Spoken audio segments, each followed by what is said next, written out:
Well, eto meron tayong, nag-surface na viral video na isang taga-human rights, ito mismo taga-human rights nagsalita in favor of PRRD. Pero bago 'yan, sige nga, ah, tignan nga muna natin ano bang mga dahilan, ang root cause kung bakit si PRRD ay pinag-initan at dinala sa dahig.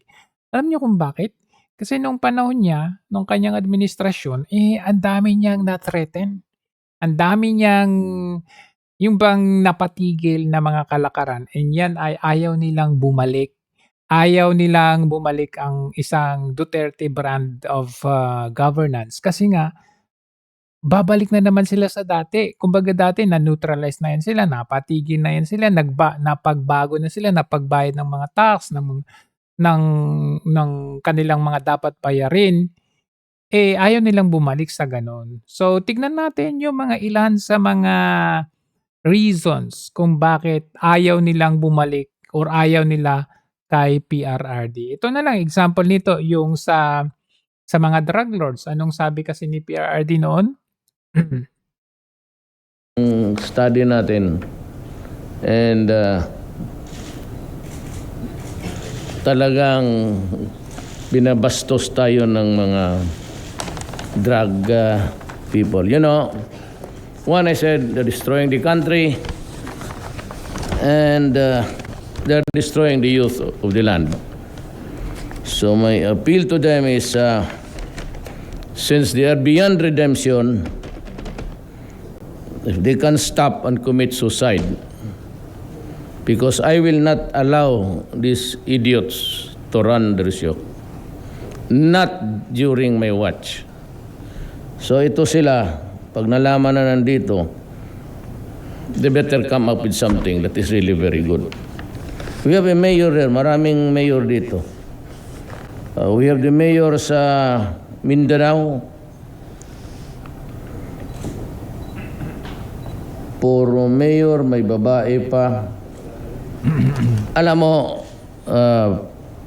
Peter Ko, Peter Lim, then on the line of the structure is Marcelino Garbo, retired, and Herbert Colanco. Is he, he's not at large. He goes in and out of the Philippines. Patay na to. Well, somebody should tell him that he is wanted. Ito naman to, hindi naman ito talagang wanted because we have to add our evidentiary thing. But they would be considered persons of interest. Now, ito si Peter Lim, according to the Chief PNP, he goes in and out of the Philippines from China. Now, if he has friends here, sabihin mo sa kanya, the moment he lands at Naya, he will die. He will die. Might as well because I'm sure the Chinese authorities are listening now. Better tell him, do not come back to the Philippines anymore. The moment he steps out of the plane, he will die. Yan yung mga bagay kasi na nangyari or ginawa ni PRRD sa Davao. Kaya nga kasi nung mayor pa lang siya, yung magnitude is localized pa lang. Kumbaga, yung mga drug lords, yung mga kriminal inside Davao bago siya naging mayor, nagsilabasan na sila. So, kumbaga, yung mga nandun sa Davao, inside Davao, nagsilabasan nila, nag-spread out sila all over the country. Ngayon, nung siya na yung presidente, isipin nyo sana sila lalabas.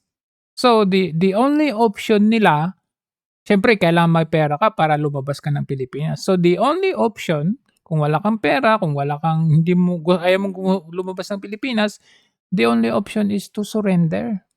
Magbago ka. So, ganun ang nangyari nung siya ay naging presidente. Syempre kasi ano ba naman, nag-declare siya ng war against the drug Hindi raw lords. kontrolado ni Pangulong Rodrigo Duterte ang mga tinatawag na collateral damage ng kanyang kampanya kontra droga. Isa yan sa kanyang mga sinabi sa one-on-one interview sa kanya ni Jessica Soho. Ayon sa Pangulo, gera raw ang idineklara niya at giit ng Pangulo ang gera ay gera. Kaya nga, collateral damage, ilalaban yung mga yan Patayan. May mga armas. Siyempre, ang pinag-uusapan dyan yung kanilang kalakaran, di ba? Gaya yung ginagawa ni Donald Trump yan sa may Venezuelan Peninsula. Pinagtatarget ng drone nila yung mga dumadaang barko kahit suspected pa lang. So, yung collateral damage yun. Sige nga, iano nga nyo si Trump. Hindi nyo maano, di ba? Hindi nyo madala sa ICC? May mga nagpasko na walang ama, walang ina, Correct. walang kapatid, lolo, lola, tiyuhin. Hindi tinatanggi. Hindi naman daw ho nanlaban, hindi drug pusher, pero pinatay pa rin, even yung mga sumurrender. May gusto ho ba kayong sabihin sa kanila? Yes, very much. I said it's next sponsored. Early on sa presidency ko, I never said Okay, baka may makita tayong video dyan. Basta, nag-threat siya against war. Against the drug lords. So ano pa? Nag-threaten siya sa yung mga oligarko. Kagaya nito. Concessionaire dahil tagilidan niya ang Siyempre ngayon nagsibalikan na sila. gobyerno sa kasunduan nito sa Manila Water at Maynilad. Kasunod po yan ang ruling ng Permanent Court of Arbitration sa Singapore kung saan pinagbabayad po ang Pilipinas ng bilyong-bilyong piso dahil sa lugi ng mga water concessionaire. Nagbanta pa ang Pangulo na kakasuhan ng economic sabotage at ipaaresto ang mga dawit sa mga kontrata na ayon sa kanya ikinalugi ng mga Pilipino. Nakatutok si Lea Alvi. let us stop this business of milking the people. Ipapile ko to. Economic sabotage, and I will arrest them. Gigil sa galit si Pangulong Duterte nang magtalumpati sa Malacanang kagabi. We are being milked by billions and pinapabayad pa tayo ng mga fines and penalties. Ang mitya niyan, ang panalo sa Permanent Court of Arbitration sa Singapore kung saan pinagbabayad ang gobyerno ng Pilipinas ng bilyong-bilyong piso dahil sa lugi ng mga water concessionaire. Sa ruling nitong Nobyembre, pinagbabayad ang Philippine government ng 7.39 billion pesos sa Manila Water dahil sa pagkalugi ng Manila Water mula June 1, 2015 hanggang November 22, 2019. 5 pesos and 83 centavos per cubic meter na taas-singil kasi ang hiningi noon ng Manila Water, pero 1 peso and 48 centavos lamang ang inaprubahan ng MWSS. Noong October 2018 naman, pinagtibay ang 3.4 billion pesos na arbitral award para sa Maynilad para sa lugi raw nito mula March 11, 2015 hanggang August 31, 2016. Tinanggihan daw kasi ng MWSS ang hininging taas-singil ng Maynilad mula 2013 hanggang 2017 kasama ng corporate income tax. Ang kontrata napakatagilid na tagilid. Because if they fail to realize the profit during the lifetime of the contract or at any period, babayad tayo sa nalugi nila. Wow. Sa taong bayan sisingilin, di ba? Biruin ninyo, si Duterte lang nakagawa niyan. Mga malalaking tai yung mga yan. Malalaking korporasyon, oligarko yung mga yan, pero sobrang tapang niya. Threaten them na pag ginawa pa ninyo yan, kulong. Anak ng naman ninyo kung gano'n. Sa Department of Finance letter na ito na bahagi ng annex ng concession Nai-imagine ko yung reaction nila, napapakamot na sila ng ulo. agreement, makikita ang probisyong tinutukoy ni Pangulong Rodrigo Duterte. Nakasaad sa number 4, standard rates reduction, na hindi panghihimasukan ng gobyerno ang mekanismo kaugnay sa pagtatakda ng rates at connection charges sa tubig at sewerage services ng concessionaire. Sakaling may gawin daw ang pamahalaan o government-owned agency para pababain ng MWSS o Regulatory Office ang standard rates na applicable sa kasunduan o ipagpaliban ang pagpapatupad ng rate increase, babayaran ng pamahalaan ng concessionaire para sa lugi nito. Inatasan na ng Pangulo sina Finance Secretary Sonny Dominguez at Solicitor General Jose Calida na gumawa ng mga bagong kontrata. Ang Manila Water ay nasa ilalim ng Ayala Corporation, habang may controlling Ayala. stake naman sa Maynilad ang Metro Pacific Investments Corporation ng negosyanteng si Manny Pangilinan. Ayala at Pangilinan. Biruin mo, binangga niya yung dalawang yan. And if that Ayala and Pangilinan are your friends, kindly tell them na hindi man ako lumalabas. Totoo lang, hindi ako lumalabas sa Manila. Pero pag na may nagyaya sa akin, pag mag-abot, tayo, baski ilang bodyguard mo, mukha mo, Di ba? Yung concern na yan. kaya kong gawin yan. Sinusubukan pa ng GMA News na makuha ang panig ng mga Ayala at ni Pangilinan. Idinawit din ng Pangulo sa issue si Opposition Senator Franklin Drilon. I distinctly recall that Drilon said something, Presidente Duterte, do not tinker with that contract because we will end up paying so many billions of pesos. Senator Drilon, are you one of those who crafted the contract? Itinanggi ni Senator Drilon na may kinalaman siya sa paglikha ng concession agreement noong 1997. Giit naman ng Manila Water, ang napanalunan nilang arbitral award ay dahil sa mga paglabag ng nakaraang administrasyon at hindi sa ilalim ni Pangulong Duterte. Dumulog na raw sila kay Finance Secretary Sonny Dominguez at nagkasundong maghahanap ng katanggap-tanggap na paraan para matugunan ang award. So, makita niyo talaga, di ba? Grabe. Ang dalawang, hindi lang dalawa yan, ha? Maalala nyo, pati si Lucio Tan. Pinagbayad ng buwis na matagal nang nag-tax evade yan. Pero pagdating ng isang Duterte administration, hindi na kayo makakahanap ng ganyan na isang leader na matapang na hinarap yan. O ano pa? Yung pag-wipe out sa mga drug lords. Rodrigo Duterte wants Police Superintendent Jovi Espinido to be reassigned back to Osamis City. This is after he threatened to wipe out the entire clan of the Parojinogs who were said to be involved in the narcotics trade. Dekad-dekada nang namamayagpag yung mga yan. Rosalie Cos tells Pinakatakutan. President Rodrigo Duterte on Wednesday warned to wipe out from the face of the earth the surviving members of the Parojinog family. The political clan of slain Osamis City Mayor Reynaldo Parojinog is believed to have a wide network of illegal drugs trade. The president said the Parojinog should stop threatening the locals in Osamis City, especially the witnesses in their cases, or else he will wipe out the entire clan. Kanang pamilyahan na Parahinog, undang namog panghadlok. I will wipe you from the face of the earth. Inanta mo. Tilukon tayo mo dali. Malacanang, however, was quick to clarify that Duterte's warning against the Parojinogs should not be taken in a literal sense. Tama naman. Pero yung mga ganitong mga rhetorics ni PRRD, hyperbole ni PRRD, effective eh. It helped the Philippines talaga na naging peaceful talaga kasi yung bang tumatak sa kanilang isipan to. Pero itong mga ICC, human rights, itong mga ngayon, they took it, or maybe even they know it's hyperbole, they took it as a serious threat talaga. Actually referring to those who involved in drugs. They should be prosecuted to the fullest. Killing will only come if they resist arrest, if they do violence to those who are enforcing the law.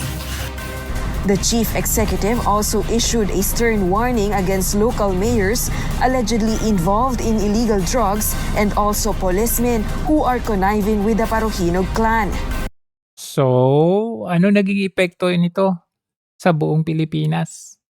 O kagaya nung mayor ng Iloilo during that time, o nang ginawa? Lumayas.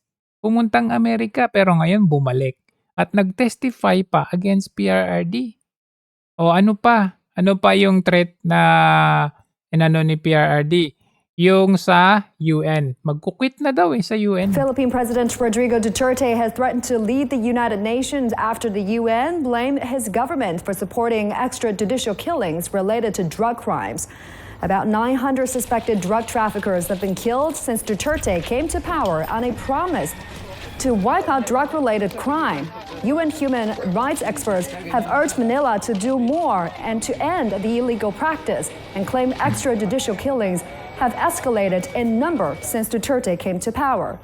Duterte has denied government responsibilities and criticized the UN for disrespect and not doing enough to address hunger and terrorism in the world. Ano pa? Ito pa. Tingnan natin. And US military pact. Pato, di nila patuon sa Amerika. That I'm warning you, this is the first time. Pag hindi ninyo ginawa ang correction dyan, one, I will terminate the bases visiting forces agreement. Nakaw. Tapusin ko yung putang ina. Wala talaga na ayaw nila yan eh. Even EDCA na ipinatayo or inallow ni Pinoy during that time for na EDCA bases, naging dormant noong panahon ni PRRD. So ngayon, panahon ni Marcos, hindi lang naging active yung gawa ni Pinoy, dinagdagan pa. Pero noong panahon ni PRRD, even termination is on the way. Sana, kung. So yan yung ayaw na ayaw talaga nilang mangyari. Ano pa? Mga oligarko. You know, the wealth of this country is owned by just a few guys. Hindi naman lahat mayaman na oligarchs. Meron yung they built their empire through the years. As for example, I'm not saying it because she's here. Gina, she's a billionaire, but look at the way she treats herself. She's a crusader, and she loves the country, and she hates oligarchs. Ako man, ito yung mga tao na kinukuha yung yaman ng ating bayan. Wala namang ginagastos kung hindi mga laway nila at koneksyon. And they get most of the concessions, the franchises that is given freely through money, through influence, and sheer greed kasi meron sila. Ito yung nangyari sa Mindanao. And that is why the reason why I am so passionate about getting into a new setup. Kasi ho, the Imperial Manila controls everything because we are a unitary type of government. From Manila, lahat ng permit, except yung tindahan ninyo, to do business, lahat ng permit galing sa Maynila o through delegated powers from the central government. And that is why itong mga malupa sa Mindanao and everywhere else, yung mga mina napupunta yan sa mga oligarch. Walang iba yang ginawa kung hindi mag-influence peddling. Nakilala ko ito si Secretary, akong bahala dyan. Pare, pwede ba to? Pwede ba yan? Malaki to, baka gusto mo, pati. And it's true all over the Philippines. That is why I am fighting a monster. I am just 2 months old there, but believe me, I will destroy their clutches sa ating bayan. Malaking effect yan, malaking factor yan, malaking tulong yan sa ating bansa. Walang nakagawa niyan.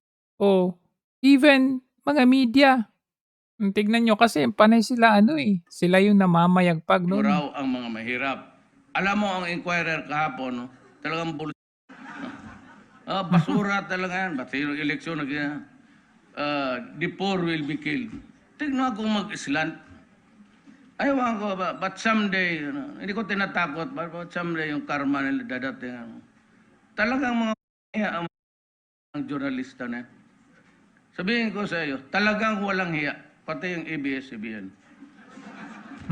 Because if I have the money na ninyo, nandyan na ako sa gobyerno ngayon and you can request any son of a there sa Central Bank, tell them to get a statement. Bakit ako magbigay sa kalaban ko? If there is really 200 million sa account ko, I will resign tomorrow. Yan ang hamon ko sa lahat. Fake news kasi sila And if my children would get involved in corruption, I will gladly step down. Yan ang totoo mga inquirer, mga kayo, pati yung... Yan, takot yan sila na bumalik ang isang Duterte dahil sa mga ganyang threats or warning ng isang former president. Sa EU din, ganun din. You know, if they would ask you how I would describe them, just tell them that the mayor has said you're a Alam mo doon sa nila, bagong material na pinadala, that instead of killing them, which I am not also inclined to do every time, na magtayo na lang tayo ng centers. If he wants shabu, we give it to him. Then he wants cocaine, bibigyan rin natin. So there must be some, all over the town, they want to set up clinics and distribute shabu, marijuana,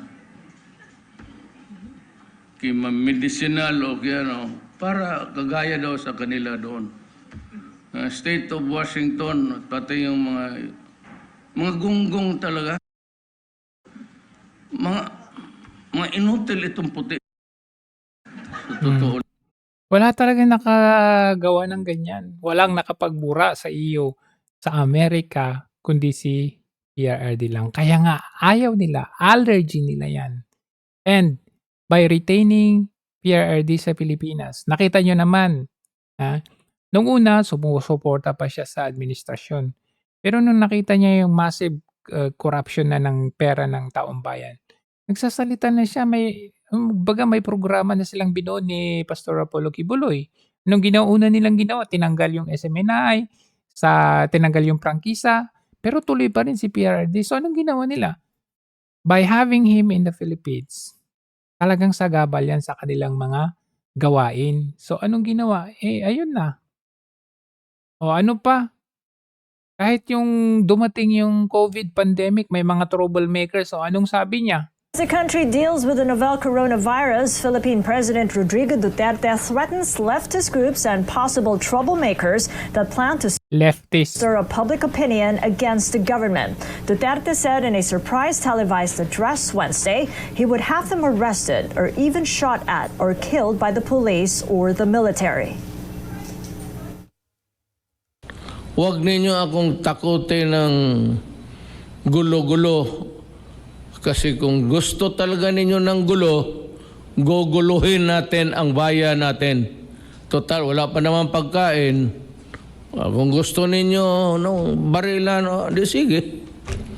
Gusto ninyo ng pukpukan, sige. I will not hesitate. Sa panahon ni Marcos Jr. ngayon, panay pa tweetams wala siyang mga ganitong mga address na ina-address. Halimbawa, may mga nanggugulo, may mga ganyan na karumal-dumal na krimen na ina-address niya yung mga yan. Kasi kailangan ng matindi na address from the leader para naman sila ay magimbal, matakot. Pero ito kasi yung ayaw na ayaw nilang mangyari.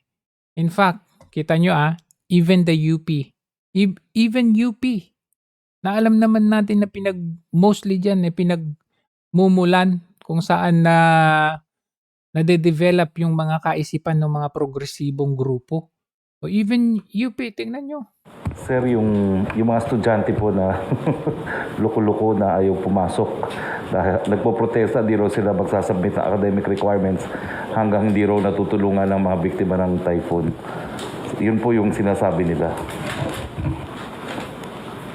You are taking the cudgels of the poor ahead of your time. That is not your worry, that is the worry of government. Stop schooling. That will save money for your parents. Better make use of your time anywhere.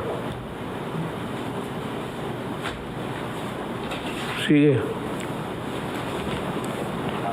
Yung eskwela, UP, fine. Pag hinto kayo ng aral, I will stop the funding. Nandyan yan lang, wala nang ginawa itong kundi mag-recruit ng mga komunista dyan. Kaya nga. Hindi lang yan. Speaking of komunista, Thank my gratitude to the uniformed services natin dito. Air Force, flying almost with non-stop, delivering the medicines and medical kits required. And for the Army, for delivering also in company with the government workers yung mga tulong ng pera, pati yung mga pagkain. Again, it is a sad thing to know that yung mga sundalo ko pinagpapatay while even doing the most honorable task of accompanying the government workers delivering money and the food. I'm so sad about this development, but there will always be a time for reckoning. There is no more peace talks to talk about. I am not, and I will never be ready for any round of talks. Kasi simply the NPA, the Communist Party of the Philippines, has no respect either for their spoken words or in their deeds of killing soldiers who are on humanitarian missions. So now, we finally understand kung bakit ayaw nila kay PRRD. Pero syempre, ang taong bayan, gusto natin kasi yun yung hanap natin eh. Yung isang leader na kaya niyang panindigan at tulungan ang bansa natin, bawat mamamayang Pilipino, magkaroon naman ng magandang pamumuhay, mataas na antas ng pamumuhay, malinis at tahimik na pamumuhay, yun ang gusto natin. Pero ang gusto kasi ng mga ito, including the West, na nagmamanipula sa ating bansa, chaos tayo. Yung wala tayong alam, yung mangmang tayo, para we remain at this stage or state para tuloy-tuloy yung kanilang kalakaran.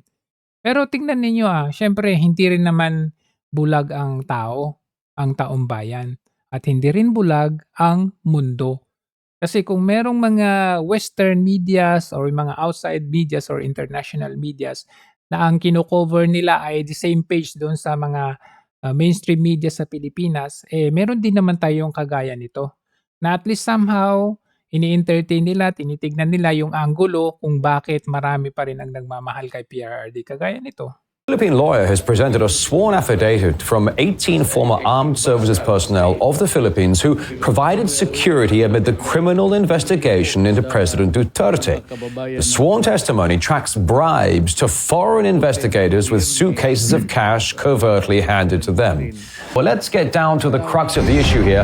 Crossing live now to attorney Levy Baligod, who presented a sworn affidavit from 18 current and former Philippine armed service personnel tied to this case in question. This is very intriguing. Mr. Baligod, good afternoon and welcome to the program on our Rodrigo Duterte. Can you please help me understand and break that down? Over to you.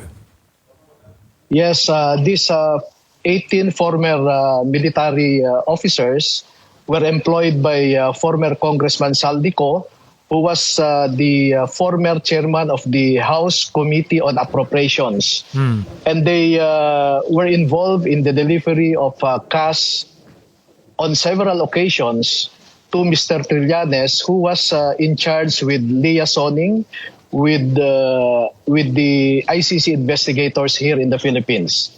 So they know that large amount of money was delivered to Mr. Trillanes to support his collaboration with the ICC investigators here in the Philippines. So this sounds like good old-fashioned bribery, if I'm not mistaken. So if I understand this ICC or this official working for the ICC probe was accepting suitcases of cash to further his probe into his how he wanted it to work out. Help me understand this. No, to be fair, the 18 former soldiers did not see Mr. Trillanes actually handing money to the ICC investigators, but they know that large amounts of money were delivered to Mr. Trillanes, being the liaison of the political opponents of former President Duterte here. Hindi, pwede natin i-connect yan na dito sa dito kay Attorney Jude Sabio na unang umawak sa case nung panahon pa ni PRRD. At inamin niya na siya ay ginoyo lang or gawa-gawa yung mga witnesses or videos about kay PRRD. Kaya nga siya umalis eh. Okay, now as a final point, because Attorney Gadon is here. Now, he's identified with the administration. Just for the record, did Malacanang or someone from the administration pressure you to withdraw the ICC case? My withdrawal from the ICC is my independent action. It has nothing to do with the president. It has nothing to do with the Duterte administration. President Duterte is a powerful person. Being president, he can always defend himself in the ICC. He has a team of lawyers who are more than capable than I am. But did you also realize that your withdrawal, according to the rules, won't make any difference because the information had been received, is now under the possession of the Office of the Prosecutor?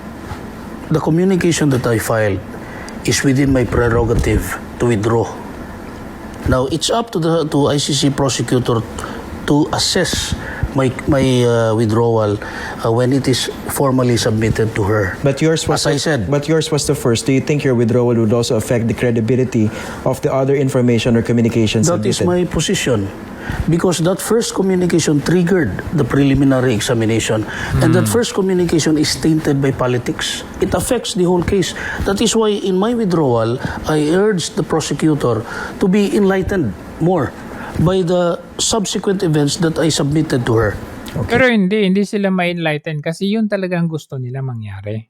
That the case in the ICC is nothing but a political ploy. It is not in the interest of justice, and therefore it should not proceed to investigation. There is no reasonable basis for any preliminary investigation at all, and it should be dismissed. Okay, now as a final point, because si Trillanes ang nasa likod niyan. So itong mga sinasabi ng mga 18 Marines, hindi malayong mangyari at hindi malayo na hindi totoo. And they also saw, being the security detail to the ICC investigators, that they only interviewed witnesses that were brought to them by Mr. Trillanes, and therefore it is a fair conclusion that there was no bona fide investigation that was conducted here.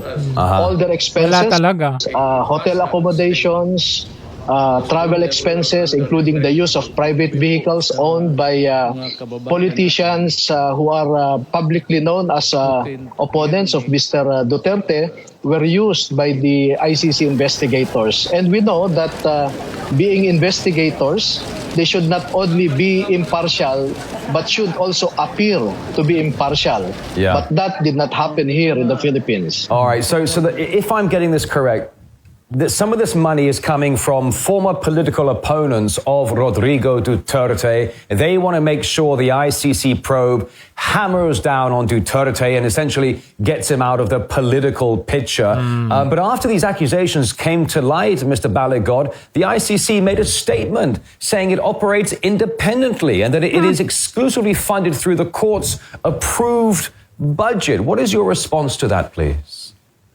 Yes, that is the correct policy, that they should be independent. But that did not happen here in the Philippines. They were wined and dined here.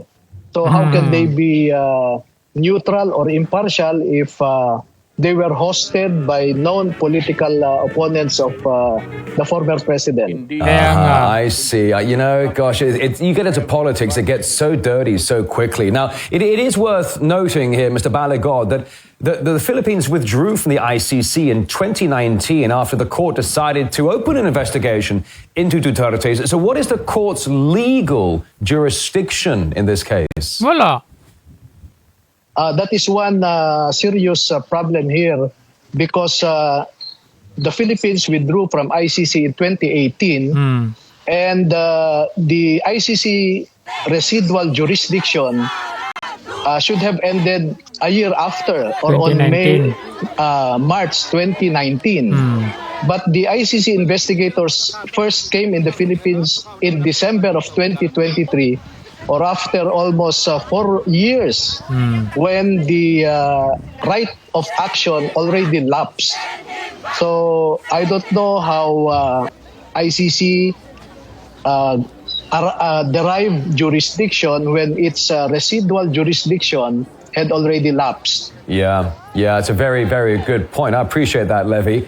I wanted to ask you, you know, Duterte, when he was doing his war on drugs, I was working at CNN back during this, and he did... ito, personal niyang experience. I thought he did a lot of good work.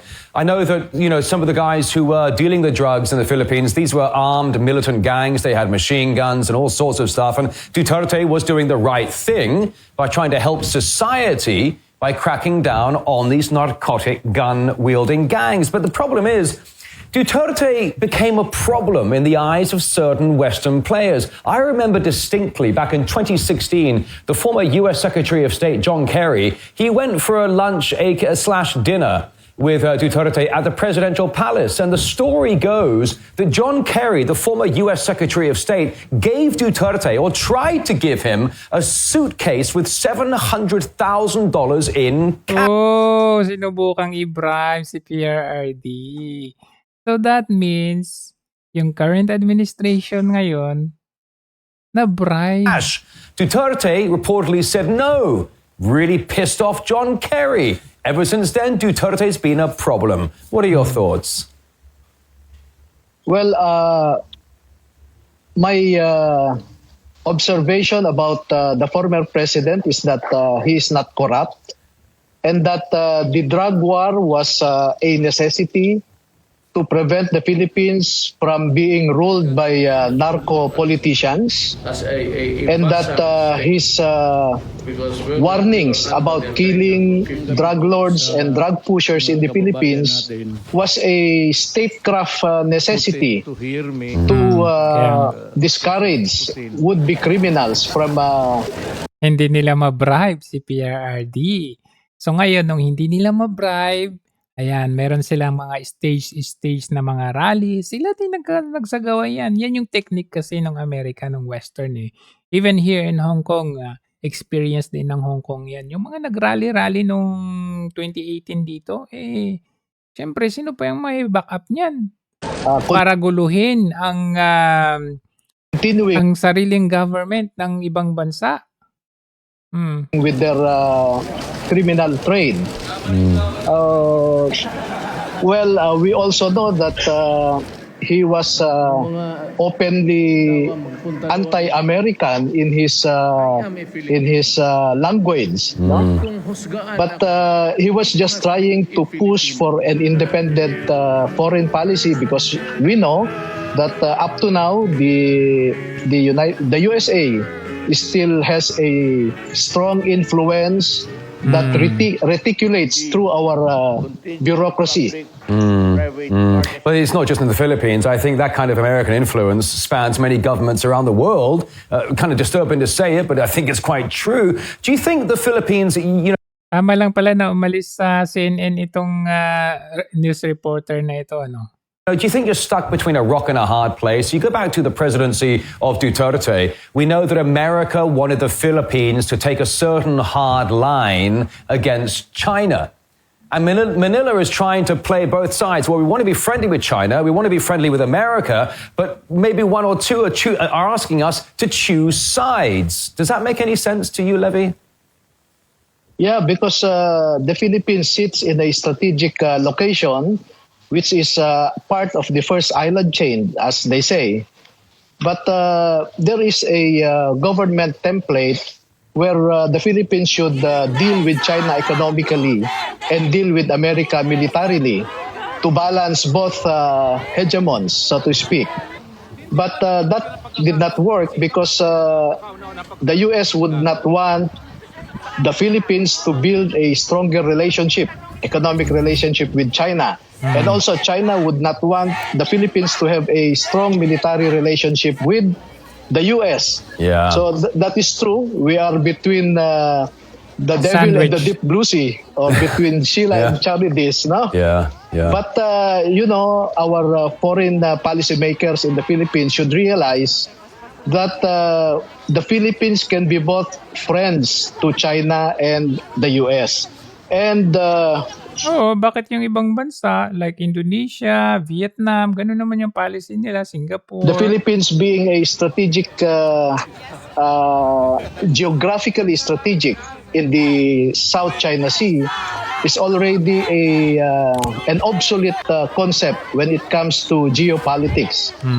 So yan eto, tignan ninyo etong pangalan nito, si Shunichi Fujiki, Japanese activist and senior researcher sa human rights. Tignan ninyo isa siyang advocate sa International Career Support Association or ICSA, and nire-represent niya dito yung UNHRC or United Nations Human Rights Council. And nakafocus siya sa International Research Institutions of Controversial Histories. So dito nagsalita siya kasi ng kumbaga pumapabor kay PRRD. Pero nagsalita din siya ng against sa Uyghur community o yung mga yung treatment daw ng China sa mga Uyghur community sa China. So two contrasting ideologies with regard to the China and with regard to Philippines or yung ginawa kay PRRD, especially that PRRD ay heavily criticized from the community of human rights. Pero ito is ironically na nagsasalita siya in favor of PRRD na naakusahan ng human rights violation. Tingnan ninyo, nagsalita siya dito sa United Nations General Assembly of the International Career Support Association. Thank you, Mr. President. I stand here to denounce the grave injustice.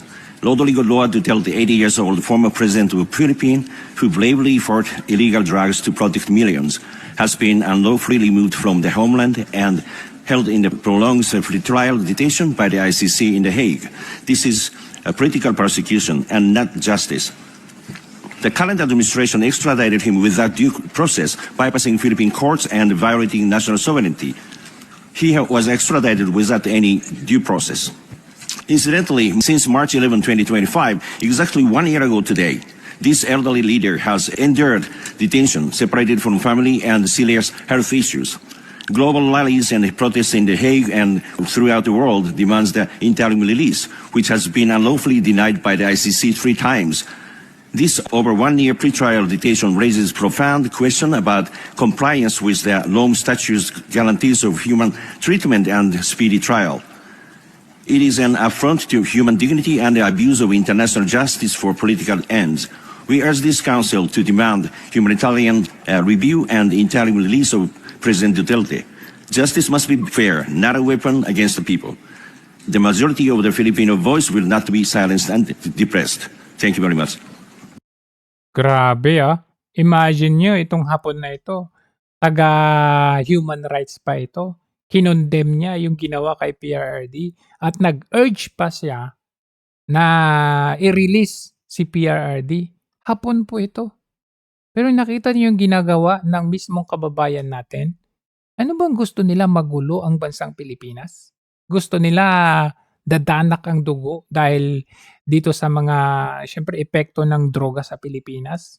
We are almost nandun sa pagiging narco country natin kung hindi dumating ang isang Duterte. Eto, nakita niya yung pakikipaglaban ng isang Duterte administration sa droga talaga kasi yan talaga nakakasira sa bansa natin, sa pamilya, sa mga tao, sa mental state ng mga tao.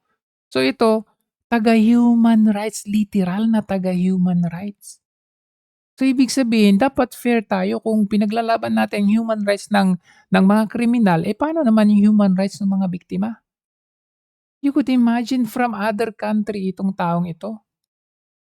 Don't tell me, pag sasabihin nyo na naman, DDS ito. Diba nakakatawa lang yung mga logic? Pag merong ganito, talaga namang totoong merong violation of human rights ang ginawa kay PRRD. Violation of due process ginawa kay PRRD. At ito, ipinagtatanggol niya si PRRD. So DDS na ba siya? Mga tanga? Diba? So, tignan natin, just like for example, compare natin. Ngayon na naman, gusto na lang pabagsakin si VP Sara dahil lang sa confidential funds. Pero tignan ninyo, from 2022 hanggang 2026, billion-billion ang confidential at intelligence funds ng presidente. Samantalang si VP Sara, noong 2022 lang at 2023, in-issue na siya o kaya hindi na siya tumanggap ng confidential funds noong 24, 25 at 26. So tell me, why hindi nyo halongkatin yung confidential funds nitong presidente na to?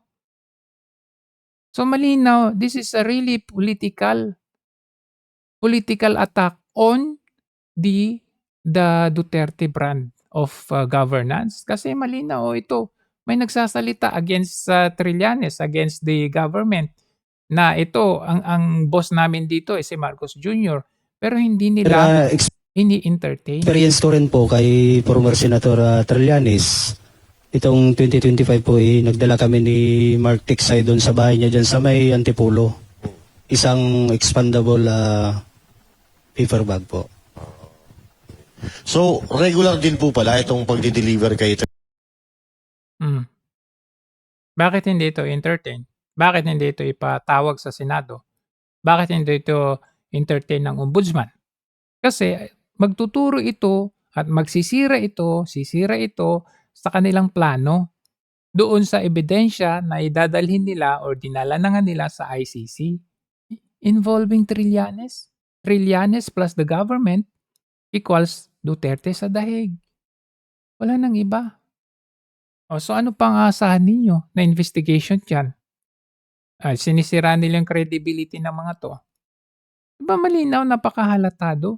Mabuti pa yung ibang bansa na-appreciate at nakikita nila yung gawa ng isang former president. Anyway, speaking of former president, sa kabilang dako naman, nagpahayag or may speech si VP Sara sa isang event at nakita natin dito, andito si pangalan nito, si former President Gloria Macapagal Arroyo. At meron ngayong umuugong-ugong na balita, ayun, nandito, ayan si GMA, na baka daw pala ang secret candidate ni VP Sara na magiging VP niya sa 2028 ay si Arroyo. So kayo, tatanungin ko, okay ba sa inyo si Gloria Arroyo? Kasi ako personally, even though na sabihin na natin, okay, si Arroyo, stick with the VP Sara, mula noon hanggang ngayon. Pero for me, kasi may ano na si Arroyo meron na siyang bahid meron na siyang bagahe may history na siya ng corruption. Totoo man yan na hindi. Pero, I mean, kailangan natin yung mga fresh, yung mga bago. Marami namang bago dyan na nakikita natin na may potential. So, for me, kung pag-compare natin, no, instead of having Arroyo or yung mga datihan na ano, sabihin nila economist kasi kaya mayor nga lang sa Davao City, nagawa naman nilang maging progresibo yung hindi naman sila mga economist, mga abogado naman. So regardless kung anong profession mo, ano yung background mo, basta ikaw ay nasa tama naman yung pamumuno mo, kayang-kaya mo yan.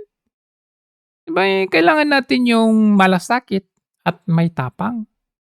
So malasakit at may tapang, possessed by, for me, it's more on Senator Marcoleta. Kasi itong si GMA. Marks 89 years of service. And today, the Office of the Vice President brings its 90th anniversary commemorative book and pop-up exhibit for the Dabaweños.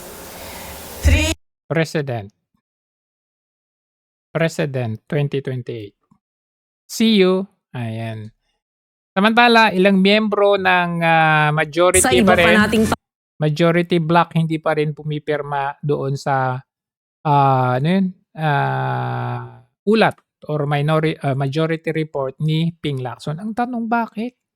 Kala ko ba majority kayo? Report ng Senate Blue Ribbon Committee ang ilang miyembro ng majority block.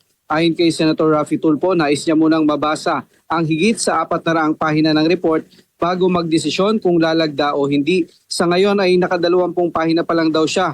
At sabi ng senador, kung makukulangan siya sa report ay hindi siya pipirma rito. Kasalukuyan pa rin binabasa ni Senator Erwin Tulfo ang BRC partial report.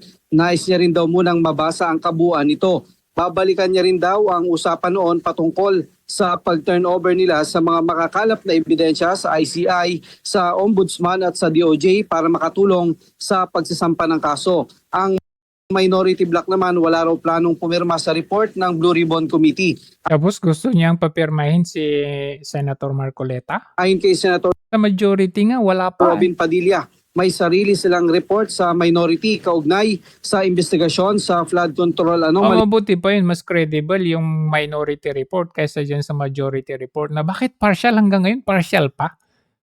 Yung minority tinalo. Hindi yun partial. Final na yun. O kasi yung ICI nila, wala yung pampalubag-loob lang nila. Marami nang nalaglag sa binuong komisyon ni PBBM para imbestigahan ang flood control scandal. Habang at large pa rin umano ang mga big fish sa eskandalo, kumpirmadong bubuwagin na ang ICI ng Pangulo. O diba, pampalubag-loob lang. Matapos ang ilang buwang tanungan kung ano ang magiging kahihinatnan ng Independent Commission for Infrastructure o ICI, sumagot na si ICI Chairperson and Loan Commissioner Andres Reyes Jr. Hanggang March 31 na lang daw mag-ooperate ang brainchild ng Pangulo. Gaya ng latest statement ni Pangulong Bongbong Marcos, naglabas ng pahayag si Reyes na tapos naman na raw ang mandato nila bilang isang fact-finding body. Welcome din kay Reyes ang pagsasaprioridad ni PBBM ng nakahaing Independent People's Commission Bill sa Kongreso. Halos 6 na buwan tumakbo ang operasyon ng ICI simula sa pinakaunang pagbabalik ari-ari Wala na kasing budget. ng mga sangkot sa flood control scandal. Ang pag-surrender ni Bulacan Assistant District Engineer Bryce Hernandez ng kanyang luxury cars hanggang sa umabot na sa mga sumunod na asset recovery efforts. Pagrerekomenda ng siyam na referrals sa Office of the Ombudsman at pagbuo ng 3 information systems para sa fraud detection. 2 beses na sinabi ng Pangulo na patapos na raw ang trabaho. Ano yung pag-retrieve ng mga ari-arian na magkano lang, millions? Hindi man lang umabot ng billions? Para lang may pakita na, ito, may na-recover tayo, may na-retrieve tayo. Ng ICI. Well, right now, what the ICI is doing is that they are within the ICI itself. 24 nang pumutok ang flood control scandal noong nakaraang taon. Ang Fact-Finding Commission ni Marcos Jr. ilang beses nang naikumpara sa Agrava Fact-Finding Body ng kanyang amang si late President Like father, like son. Ferdinand Marcos Sr.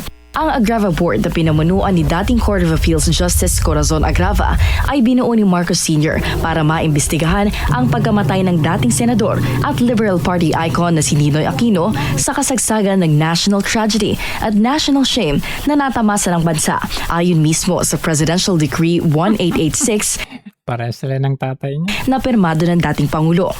Umabot hanggang sa CIA at US Department of Commerce ang open hearings para tukuyin kung sino ang nasa likod ng pagkamatay ni Aquino. Nang ipangako naman ni PBBM na magpapasko sa kulungan ang mga sangkot sa iskandalo, may komento ang August 21 movement.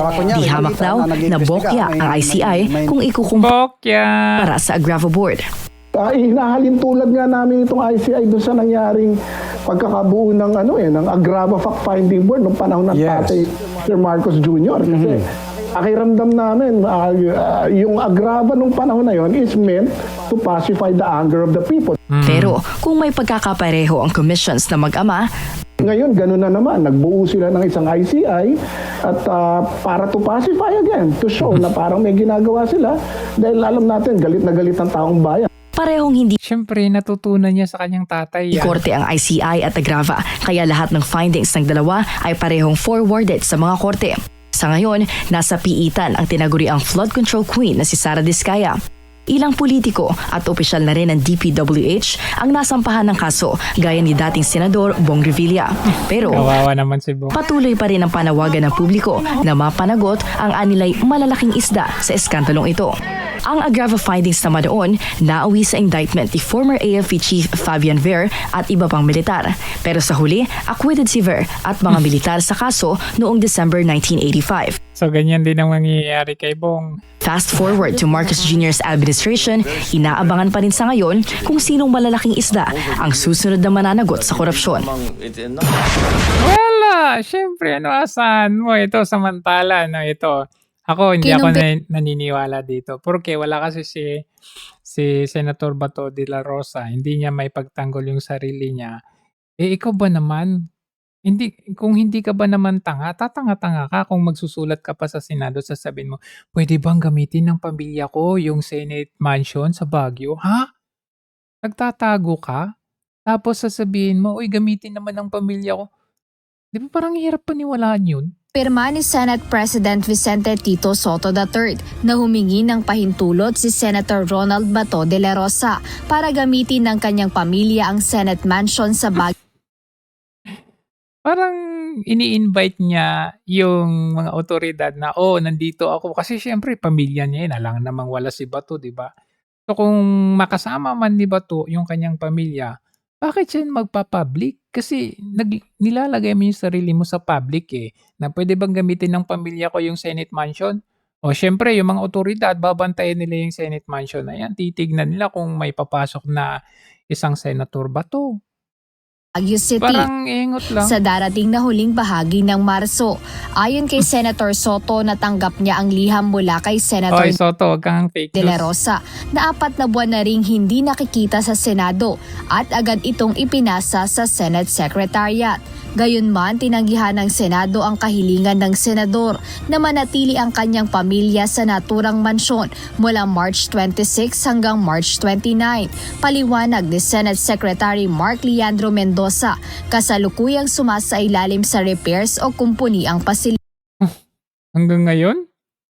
Hindi ako makapaniwala na susulat si Bato ng ganyan. Anyways, may dumating daw biglang sa may na mga US personnel sa Cagayan de Oro. Ito talagang hindi ito magandang pangitain na alam mo yun kasi kagaya yung nangyari sa mga military bases ng Amerika dyan sa UAE, Saudi, sa Middle East, ano, napapaligiran ng mga military bases dyan. Anong nangyari sa mga bansang yun? Nadamay. Nabomba din. So ito, anong gustong palabasin? Allowing these US personnel na mamalagi sa ating bansa. sabay na pagdating ng US personnel sa Cagayan de Oro City, lumikha ng ingay sa social media. 4th Infantry Division Commander nagpaliwanag sa publiko. Bakit daw? Alamin natin yan mula kay Jundi Makutak, Aris 19.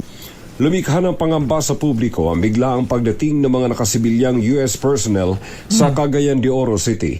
Agad kumalat sa social media ang mga larawan at mga haka-haka, lalo pat nagpapatuloy ang giyera sa pagitan ng Iran, US at Israel. Upang may tuwid ang mga impormasyon, naglabas ng kanyang public statement si 4th Infantry Diamond Division Commander Major General Michel Aineron Jr. Ayon sa kanya, ang pagdating ng US troops sa Cagayan de Oro City ay ang ilulunsad nilang nationwide final joint balikatan exercises na lalahukan ng Filipino forces at US forces na gaganapin sa isa sa EDCA site sa Mindanao, ang Lumbia Air Base, ang dating Lumbia Airport sa Cagayan de Oro City. Ayon kay Major General Aineron Jr., wala umanong kinalaman sa tensyon sa Middle East ang nabanggit na aktibidad. Kahit sabihin mong walang kinalaman, pero you're inviting them na merong military bases sa Pilipinas at meron silang ginagawang joint forces doon. Kumbaga, iba talaga epekto nito sa ating bansa eh. Saka very hideous sila. Bakit kanyo? Mababalita na lang natin sa social media. Dapat ganito, transparent sila. O darating yung mga AFAM dito, darating yung AFAM sa mga AFAM dito sa date na ito, magkakaroon tayo ng ganitong exercises, huwag kayo magugulat. Hindi yung malalaman natin, magugulat tayo kung wala palang social media. Hindi natin malalaman na merong ganitong patagong plano pala ang gobyerno sa atin. Grabe na talaga itong Marcos administration. Wala na talagang matinong ginawa ito. Panay pamimeke news, credit grabbing, krimen dito, krimen doon. Hindi maasa. Kawawa. Pero anyway, let us always be positive. 2028 is just around the corner. Hanggang sa muli, maraming salamat.